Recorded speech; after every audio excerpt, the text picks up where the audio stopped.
Hey everyone, welcome to Midpoint. Have you ever met a really nasty environmental hater, like somebody who dumps engine oil into the forest and then throws some old batteries alongside them? Probably not, because nobody really wants to actively harm the environment, right? But despite our best intentions, we often find it also very difficult to consistently protect the environment, to take consistent decisions that are not just convenient or benefiting us, but also prioritizes our climate-friendly lifestyle. How can we change those habits? How can we change those decisions? I'm super excited to actually ask an expert on that, Thomas Brudermann. He's the author of The Art of the Excuse. He's also an associate professor at Karl Franz Universität in Graz in Austria. And he's analyzed sort of the most common bogus arguments, the most common excuses that keep us from living a climate-friendly lifestyle. It hurts sometimes to recognize those, honestly, but it also makes us wiser. So I thought it was a great opportunity to invite him to tell us sort of what is really, really bad and what is kind of okay, what's really good. And then you can all take your own decisions on what, sort of fits your situation best. So, let's welcome Thomas and enjoy the show.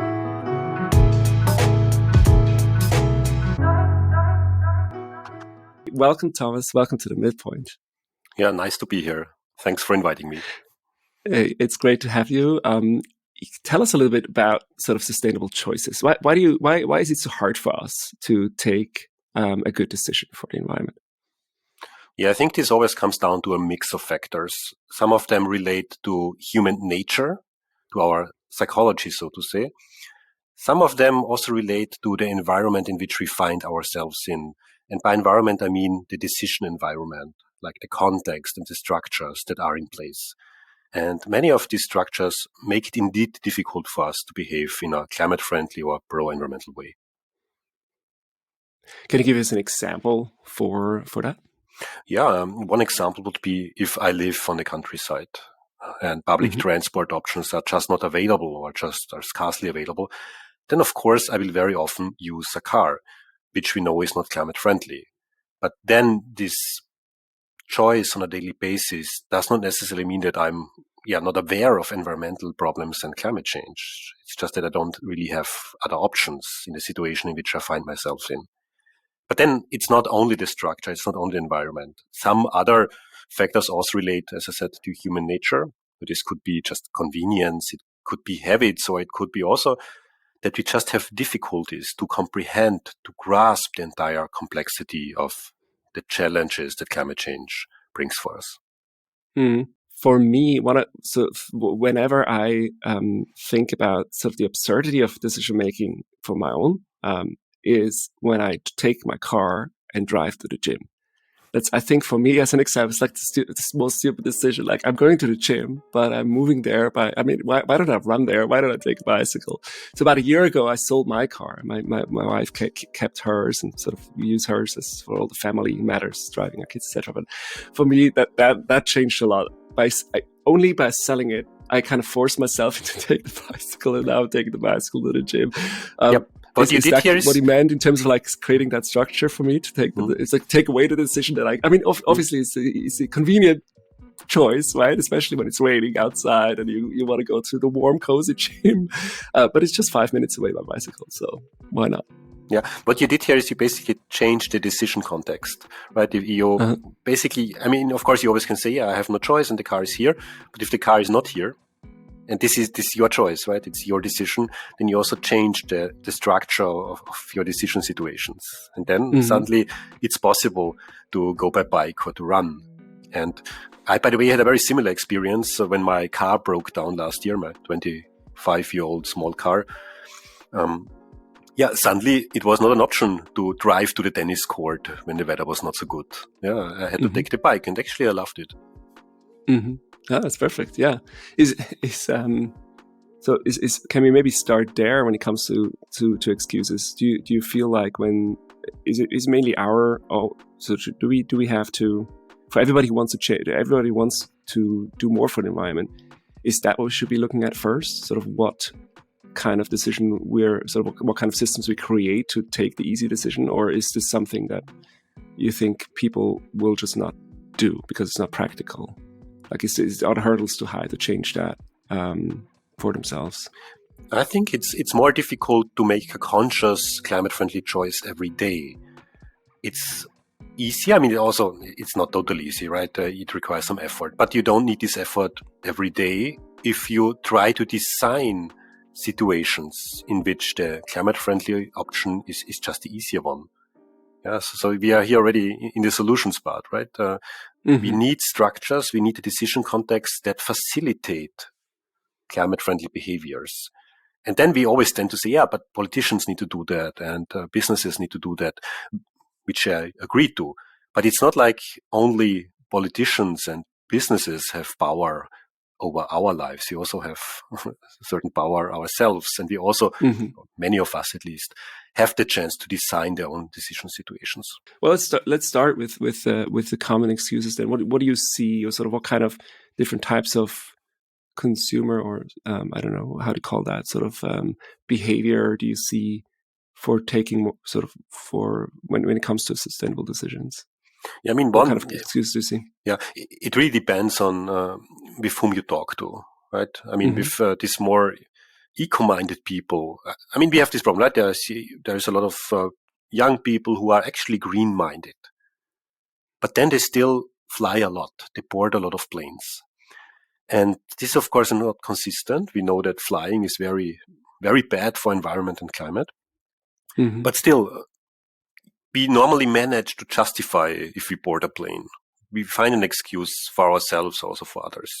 And one that I hear a lot is, I'm doing enough otherwise. I'm so environment friendly. I do the separation of waste. I cycle to work. I switch off the lights when I leave the room. My heating is down to 19 degrees in winter. I don't use air conditioning. Right? And then we use all these things that we do as a justification for other things that we do not do. The problem, however, is that very often something like flying is just so much more harmful than all the other things combined. Right? So we kind of try to license, we call this more licensing, right? Try to license the bad behavior with the good behaviors. But if you look at the facts, it just doesn't add up. It just doesn't add up. I think that's a graph also in your book, and I really like that, sort of how you weigh things against each other. Another graph, maybe we can show that sort of as part of the video, and otherwise we'll put it in the show notes, is you kind of show the I think it's a sort of two axes. You should basically show how difficult it is to remove certain things, but also how the impact is to the environment. And you just mentioned flying. Is that the absolute most impactful thing that I can do as a person, to just if I stopped flying tomorrow? Yeah, as an individual person, flying, maybe in a private jet even, is the worst thing you can do. Yeah, you could also have a super yacht. This is also very bad. But flying is one of the most harmful things you can do. And just maybe to put this into perspective, what if I fly from Zurich to Dublin? How much CO2 equivalents do I emit? And I talk here about CO2 equivalents because we have a bunch of emissions and then we try to convert this into CO2. And for this flight from Zurich to Dublin and back, this will, I mean, I did not check the exact number, but it will be approximately 1 ton of CO2 equivalent per person. Yeah, so per person. Per person. Yeah, per person. I'm not going to be alone on that plane, right? Yes. It of course depends on the plane. It depends how many people on there. So we have rough numbers here, but this is 1 ton of CO2 and CO2 equivalent. And if we now look at other behaviors like switching off the light, reducing heating, these are minimal behaviors, right? In comparison, right? If we switch on all lights in our house for the entire year, we will not end up with 1 ton of CO2. But still we use these different impact behaviors, so low impact behaviors and high impact behaviors, and we compare them and we license the high impact behaviors with the low impact behaviors. Right. I also saw cruise ships is on that graph. I hate cruises. Sorry to make a personal statement here that way, but I've been on one once, or as a child a few times, but I just cannot stand the experience as a sort of as a travel experience. But what makes cruise ships so bad as well?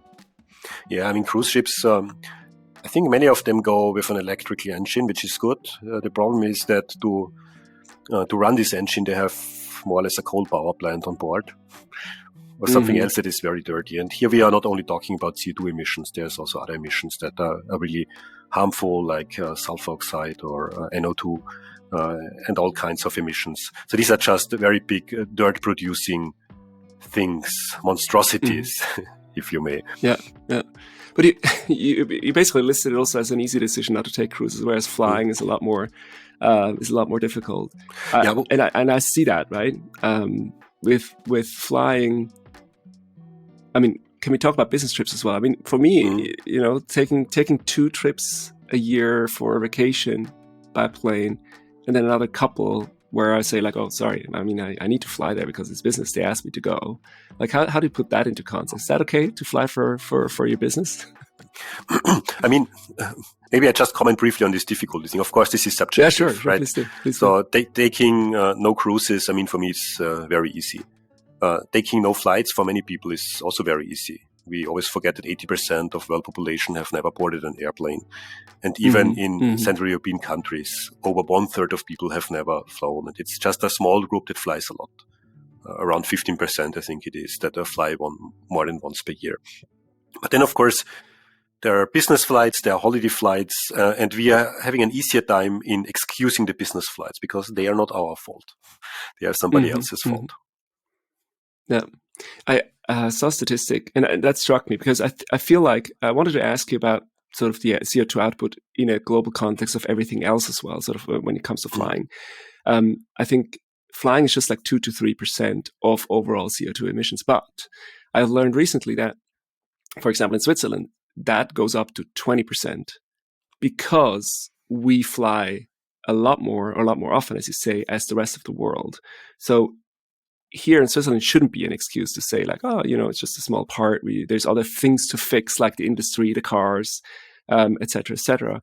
Do you think that, so when it really just comes to flying, also in your book, are you addressing sort of a first world kind of excuse in that regard? Sort of, should we be a lot more aware of that flying, or is it, do you think you could, the industry and everything else should be fixed first for sure, because it's so hard to replace the flight and to change people's decision making also, because it's a hard decision against flying?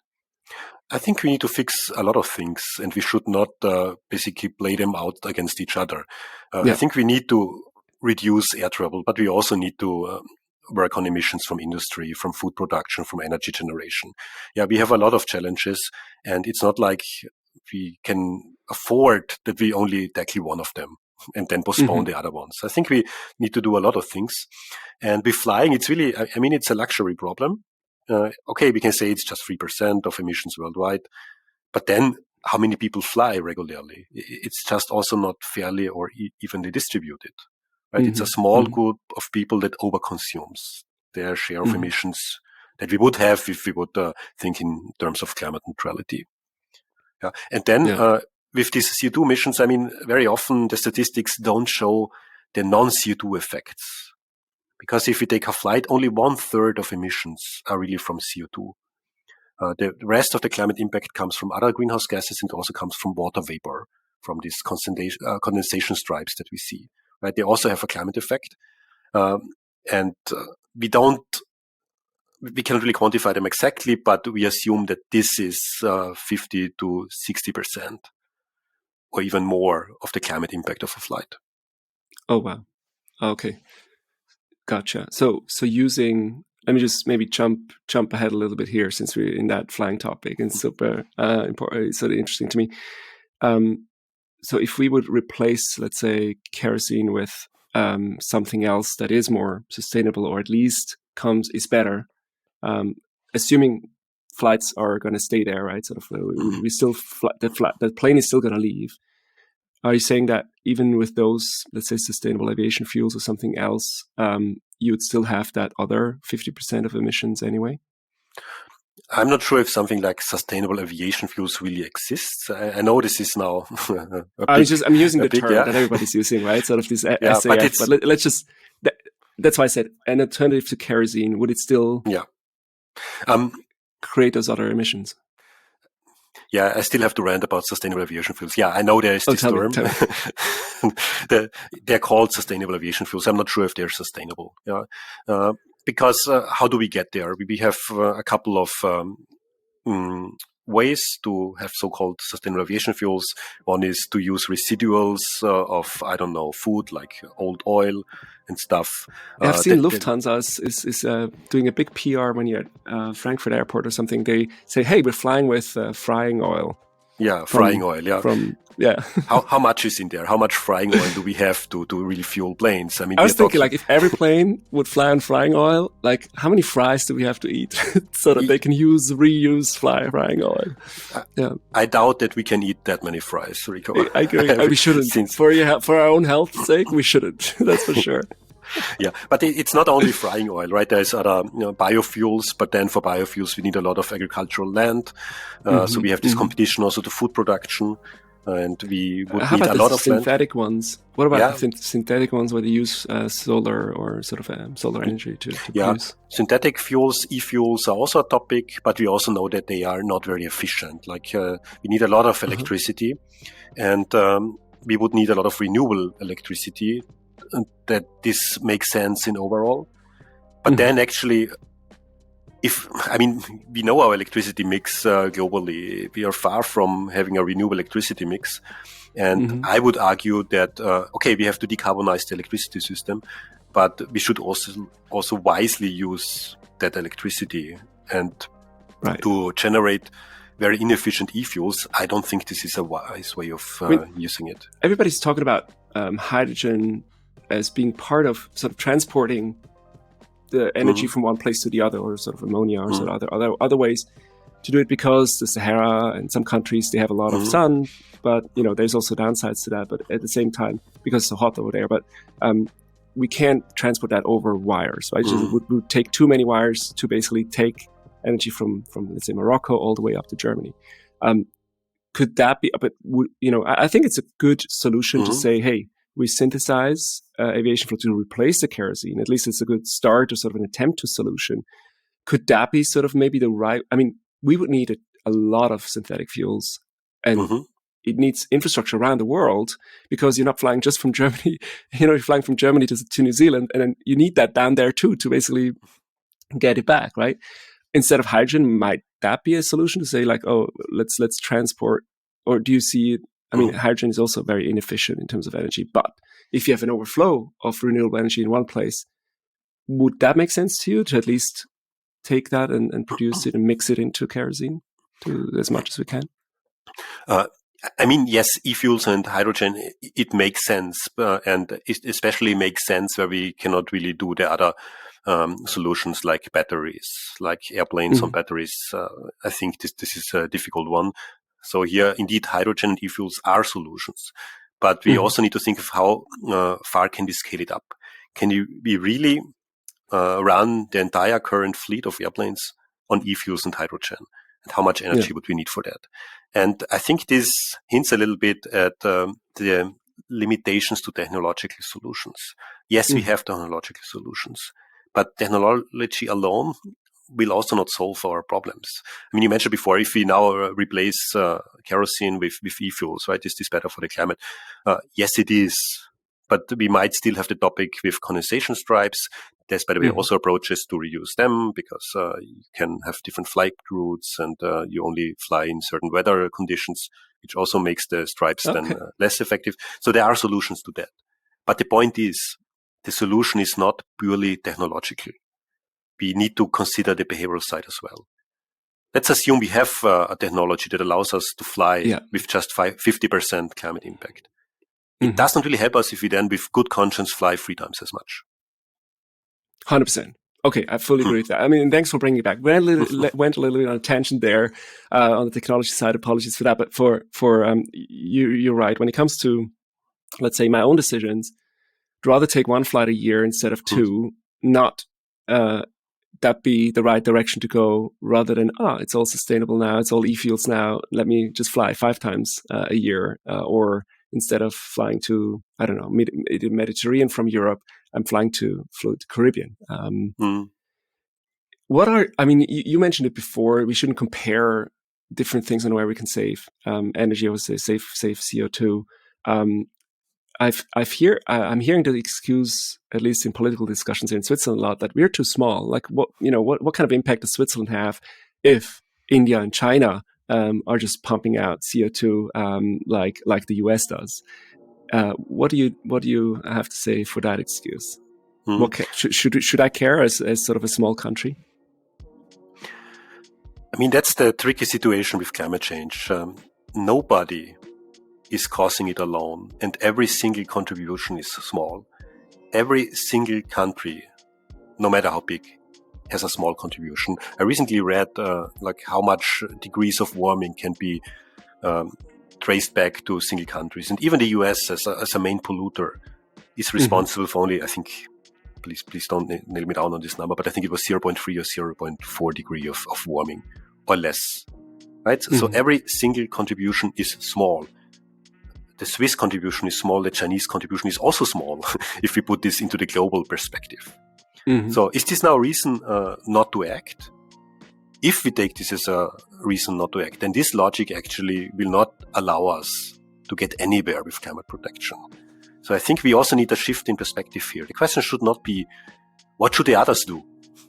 The question should be, what can we do and how can we take others along that we work on a sustainable future. I know this might sound a little bit naive and it's definitely tricky, but pointing fingers at others will not solve the problem. Yeah. And how would you recommend that? So how can we, what's your tip for changing sort of that kind of mindset from just wanting to be environmentally friendly, but finding enough excuses not to be, to wanting sort of that, or want to basically living that lifestyle? I mean, in general, these excuses are always more convenient. It's always easy to not change anything and then find justifications for it than really making a change. But then if we really reflect on it, we might find that, okay, if we don't want to do something, then these excuses come in very handy. If we truly want something and if we want to live in a livable future for us and also having a livable future for our kids and grandkids, then actually we don't need excuses, right? We need a motivation. We need a reason. And we know from psychological research that people, if they really want something, don't need many reasons. They very often just need one reason. And I always invite people to ask themselves, what is your reason to contribute to a climate-friendly future? And if you can answer this question for yourself, then suddenly also all these difficult behaviors become more easy, right? And all these excuses seem less appealing. Yeah, makes sense. So in a way, going back to my gym example, the fact that I'm actually going to the gym is already good habit to have. But me realizing that, part of that journey to the gym is already sort of my warm up or sort of my cool down. It's sort of incorporating that into motivations, like why I'm actually going to the gym for health reasons, et cetera. So sort of changing that system to bike ride is actually beneficial to two things, not just being climate friendly, but also being more healthy. And you raise an important point here. With climate change and respective behaviors, we always have the problem that we don't get a direct feedback. If you work out more, you feel it. You feel more healthy. You feel stronger. If you eat healthier, you also feel it. But if you behave climate friendly, you don't see an effect on the climate tomorrow or next week or not even next year. And it's very difficult for us to deal with such situations where we lack this direct feedback. So we need to find the feedback somewhere else. And this can happen via co-benefits that you mentioned, right? I engage more in active mobility. It's also good for my health. But it can also happen by other things. For example, by doing things together with other people. Right? If I cook my vegan meal alone at home in my small kitchen, and maybe I'm not a good cook, it doesn't taste good, I don't feel a lot of self-efficacy there. But if I do this together with other people, we have this vegan Saturday party, right? We together try new recipes. The experience is a totally different one. Yeah, 100%. It's when you say vegan, often it's sort of a trigger word for some people. It But is. it's staggering to see how some of my grandparents, or my parents, they ate meat, I think, once a week. And it was sort of the grandfather who got half of the steak, and then all the kids got the rest of it and had to split the second half of the steak. Um, I'm not sure how often they had fish, to be honest, but I think when it comes down to sort of our day-to-day consumption, we're eating so much of that nowadays, and it's just in everything. It's just been, I think, become very convenient too, very cheap, a lot cheaper than 50 years ago, and very, very convenient, because it's mostly prepared stuff that we eat, sort of when it comes to these products. Is it okay to just be like less of a carnivore, or do you have to go fully vegan? Like, for me, I cannot think eating vegan. I enjoy vegan meals, as you say. I think it's a good idea. Just also trying out recipes, but I really want to eat steak. Should I still exist in this society? or is it okay to do this like once a week? I think we need to be pragmatic here. We will not save the climate with radical measures that alienate all people, telling people you should not eat anymore. I mean, you can imagine the reaction, right? Even among people who have pro-environmental minds, this might be a difficult one. Now, what I'm saying is, of course, when we have these charts where it says vegan lifestyle and vegetarian lifestyle, I mean, this is just to compare the average impacts. I'm not telling anybody to stop eating meat. I mean, this is a personal choice. And if you want to have your dead animal on your plate, okay, who am I to tell you otherwise? Sort of ethical and moral implications aside, right? Sort of on top, that they come on top of that to fully understand. I mean, one of my sons, he's basically not eating meat just because he doesn't want animals to be killed. And I, totally respect that. Is there a sustainable way of producing meat? Like, can we do? So, is there a long? Thomas from Austria, I'm from Switzerland. Our political system is dominated by the agricultural industry, and we have a lot of pushback on those topics. So, hence my question. There's a lot of new styles of doing sustainable agriculture, or I mean, I'm not sure what the English term is there, but is that? Do cows and other farm animals basically contribute to a sustainable way of farming, in your point of view? I mean, I guess we should just then eat the cow that dies and not basically breeding them. But that aside, like, is there a way of, should we, I mean, that's the argument in Switzerland a lot. Like, we need cows for a lot of things. Is there a sustainable way of producing? I mean, it depends how you define sustainable in this case. But meat production always is more energy intense and emission intense than producing the same amount of proteins from plant.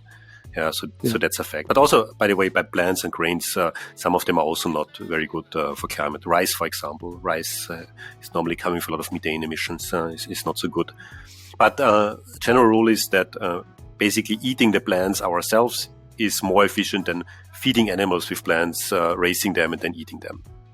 So it's always the plant solution is just a more environment and climate friendly. But it's still a question of the mix.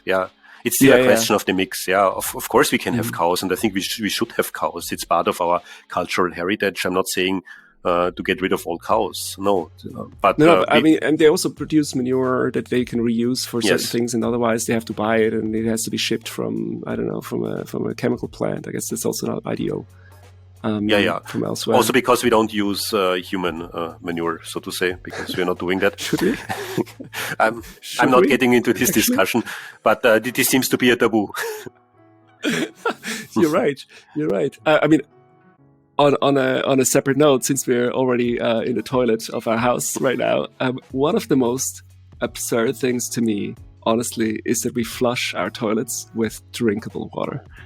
It's just something, like, it just tells me we have too much of it still. Until we get to the point where we don't have enough water anymore, we might rethink that in particular. And at least in Switzerland, it's staggering how many freshwater fountains we have.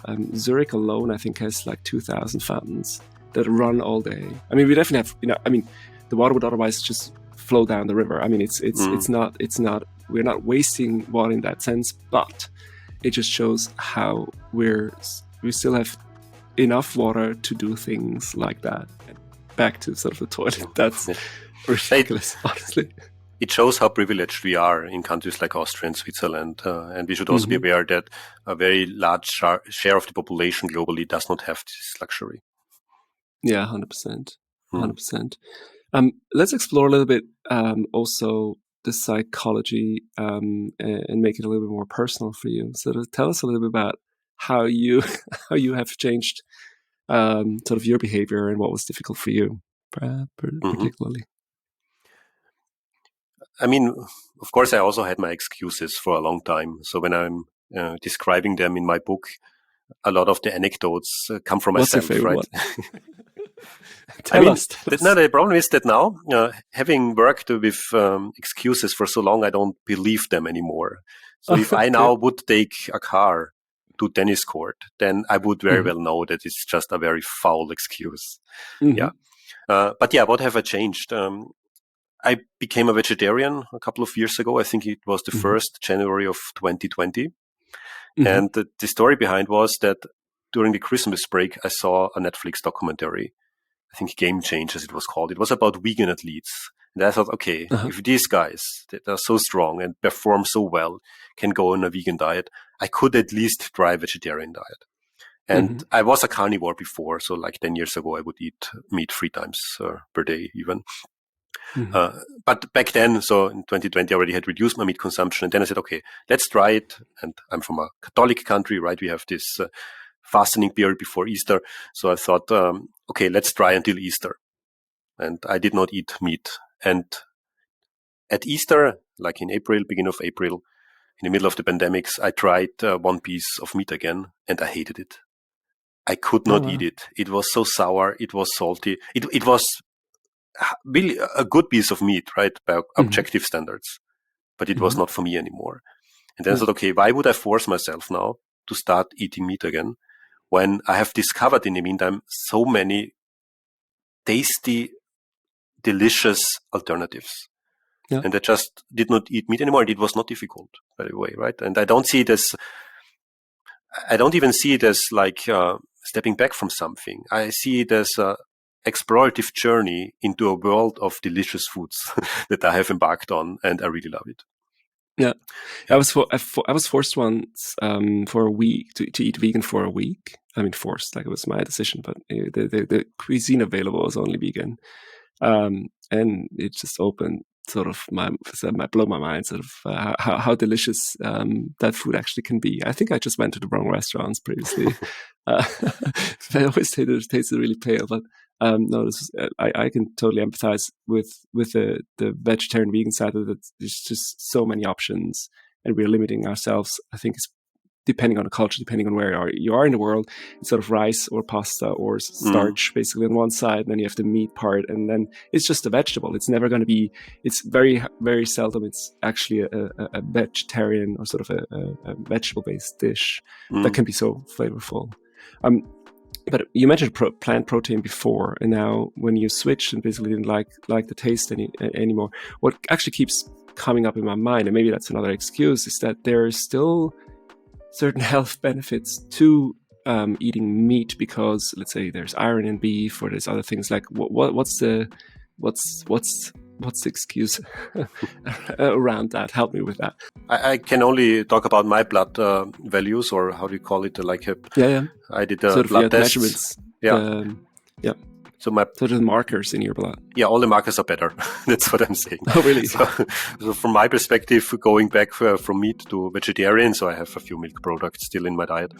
It had a huge health impact. I also wasn't sick for a long time. Or I think I'm less sick. Also, my allergies are gone. So I feel, I mean, it could be a coincidence, right? But I feel a lot of positive impacts and side effects from this diet. How much is sort of, we haven't talked about dairy. We talked about cows being killed, but let's talk about dairy real quick. Where is that on the spectrum of really, really bad to sort of shouldn't be doing it at all? In terms of climate impact? or in terms of attitude. Climate impact, dairy products are also not particularly good. It always depends on the production circumstances. But I talked first about this 1 ton of CO2 for flying to Dublin and back. If we translate this into kilograms of beef that you can eat, we talk about 40 to 80 kilograms of beef or 130 to 150 kilograms of cheese from cow milk. So maybe that's how we can get Swiss people to fly less. We just basically make them choose between flying and cheese. Like, okay, you have to give up all the cheese and you can take 2 flights, or, just, no, that's okay, that's good to know. I'm going to just maybe bring us back a little bit to sort of the tangible tips here. Maybe you can bring in a few of your personal experiences here as well. I'm going to screen share the graph that I mentioned before again, maybe just for you to, for also for your guidance. Can you walk us a little bit through this graph again and give us some tips also maybe from your personal experience? Yes. So this graph, we posted it on LinkedIn September last year, 22, and it was viewed 700,000 times. So it's by far the most successful thing we have ever done.